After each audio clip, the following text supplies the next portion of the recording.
ஓகேங்களா. மாக்காப்பா ஆனந்த் என்னும் நபர் குடிபோதையில இரும்பு ராடால என் காலில் அடிச்சு ரத்த காயமாயிருக்கு. புகழ்னாலையும் கானாவனத்தினாலையும் எனக்கு குக்வித் கோமாளியில் கிடைச்ச வாய்ப்பு தட்டி போயிடுச்சு. புகழ்னாலேயோ மாக்காப்பானாலேயோ கானாவனத்தினாலே என்னோட வளர்ச்சியை யாருனாலையும் தடுத்து நிப்பாட்ட முடியாது. இறைவன் இருக்காரு, கண்டிப்பா தமிழ் சினிமா உலகில் ஒரு ஹீரோவா வருவேன். மாக்காப்பா மாதிரி புகழ் மாதிரி நான் இந்த இடத்துல விளம்பரம் பண்ணி சாப்பிடல, நான் உழைச்சி சம்பாரிச்சு சாப்பிடுறேன். புகழுக்கு பொறாமையாயிடுச்சு. காலையில இருந்தே கொஞ்சம் முறைச்சிக்கிட்டே தான் இருந்தப்போ கானாவனத் சொல்லவே தேவை, நல்லா தெரிஞ்சுக்காங்க. கானாவனத்து ஒரு நல்ல நபரே கிடையாது. இளைஞர்கள்லாம் என் மேல ரசிக்கிறாங்க, இதனாலேயே இந்த மாக்காப்பா இவங்களுக்குலாம் என் மேல பொறாமை. என்னத்தை பத்தி குடும்பத்தை பத்தி ரொம்ப தரைக்கிறவாங்க. அந்த வார்த்தையை சொல்றதுக்கு அசிங்கமா இருக்கு. பிக் பாஸ் முன்னாடி 5 படம் நடிச்சிட்டேன், பிக் பாஸ் போயிட்டேன், எங்க குக்வித் கோமாளியும் நானும் வந்துருவேன் அப்படின்ற பொறாமையில புகழும் கானாவனத்தும் சேர்ந்து என்னை அடிச்சு ஓகேங்களா.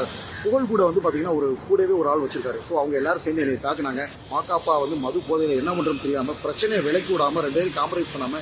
வணக்கம் தமிழக மக்களே, நேற்று ஏப்ரல் 10 குக்வித் கோமாளி ஷூட்டுக்காக வந்த இடத்துல பாத்தீங்கன்னா கானா வினோத் நம்மளை ட்ரிகர் பண்ணி கானா வினோத், புகழ், மாக்காப்பா ஆனந்த் 3 பேரும் சேர்ந்து என்னை தாக்கி அடிதடியில் ஈடுபட்டாங்க.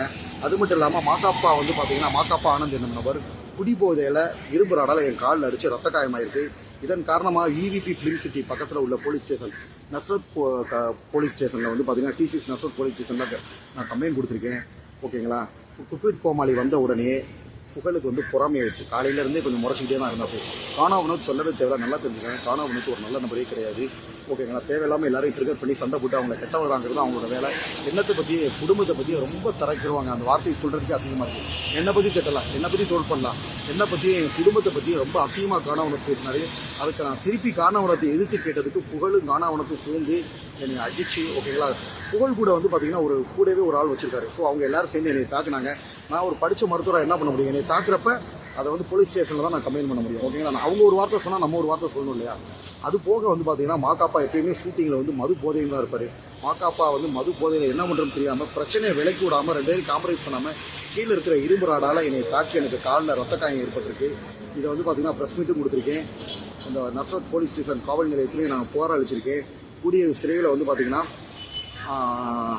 இவங்க மேலே எல்லாம் அன்சார் அப்படின்ற நபரும், அன்சார், கானா வினோத், அன்சார் இவங்க மேலே கண்டிப்பாக புகழ் அப்புறம் மாக்காப்பா ஆனந்த் இவங்க மேலே சட்டப்படி நடவடிக்கை எடுப்பாங்க. போலீஸில் கம்ப்ளைண்ட் பண்ணி CSR காப்பி ரெடி ஆகிட்டு இருக்கு. ஆக்சுவலாக ஒருத்தர் வளர்ந்து வந்துடக்கூடாதுப்பா.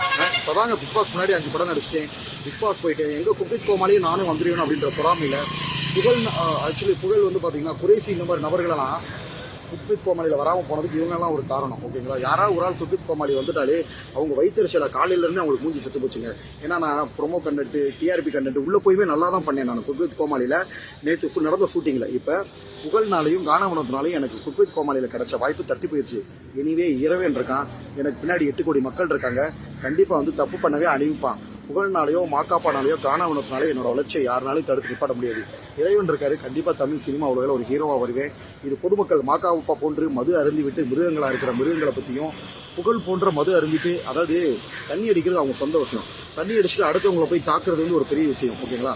ஸோ இந்த மாதிரி மிருகங்களை பத்தி நான் எல்லாருக்கும் வெளிச்சம் போட்டு காட்டுறேன். உடனடியாக காவல் நிலைகள், பசுத்தோல் பொருத்திய புலி, மாக்காப்பா போன்ற குடிவெறி கொண்ட மிருகங்கள், ஆக்சுவலாக மதுபானம் அருந்திட்டு குடிவெறி கொண்ட மிருகங்களையும், புகழ் போன்ற பொறாமை போட்டி கொண்ட போட்டி இருக்கலாம், தப்பே இல்லை. பொறாமை வைத்தறிச்சல் புகழா மாக்காப்பாவா திவாகரான்னு பார்த்தா திவாகரமா. ஓகேங்களா. மாக்காப்பாவுக்கும் சொல்லவே கிடையாது. மாக்காப்பா மாதிரி புகழ் மாதிரி நான் இந்த இடத்துல விளம்பரம் பண்ணி சாப்பிடல, நான் உழைச்சி சம்பாரிச்சு சாப்பிடுறேன். ஓகேங்களா. ஸோ கண்டிப்பாக மக்கள் மத்தியில் ஓகேங்களா இந்த பிரச்சனை சென்றடையும், நீதி ஜெயிக்கும், தர்மத்தின் வாழ்வுகனி சூதுகவும் இறுதியில் தர்மமே விளையும். என்னை தொட்டு அழிக்கணும்னு நினைச்சவங்களாம் இருக்கிற இடம் தெரியாமல் போயிட்டாங்க. லேட்டஸ்ட்டாக புகழ், கானா வினோத், அப்புறம் இன்னொரு நபர் யாரு, புகழ், கானா வினோத், மாக்காப்பா ஆனந்த், அன்சார் இவங்க பண்ணியிருக்காங்க. இவங்கெல்லாம் எந்த லெவல்னு இறைவன் இருக்காரு. இவங்க பொறாமனால இதனால என்ன ஒன்றும் பண்ண முடியாது. கண் திருஷ்டிங்க. நேற்று LIK லவ் இன்சூரன்ஸ் கம்பெனி படத்தில் நான் ஒரு சீனில் வந்துட்டேன். எல்லாருக்கும் ஒரே வைத்தறிச்சல். இவங்களுக்குலாம் தேட்டர் ரெஸ்பான்ஸ், இளைஞர்கள்லாம் என் மேலே ரசிக்கிறாங்க. இதனாலேயே இந்த மாக்காப்பா இவங்களுக்குலாம் என் மேலே பொறாமை. பட் இவனுங்கனால ஒன்றும் பண்ண முடியாது. மாக்காப்பா அவ்வளோ பெரிய ஆள்லாம் கிடையாதுங்க. மக்கள் சக்தி தாங்க பேசு. திவாகர் மக்கள் சக்தி. கண்டிப்பாக இவங்களாலாம் என்னை அழிக்க முடியாது. திருப்பி மக்கள் செல்வாக்கால நான் கண்டிப்பாக திரை உலகத்தில் வளர்றேன். நன்றி.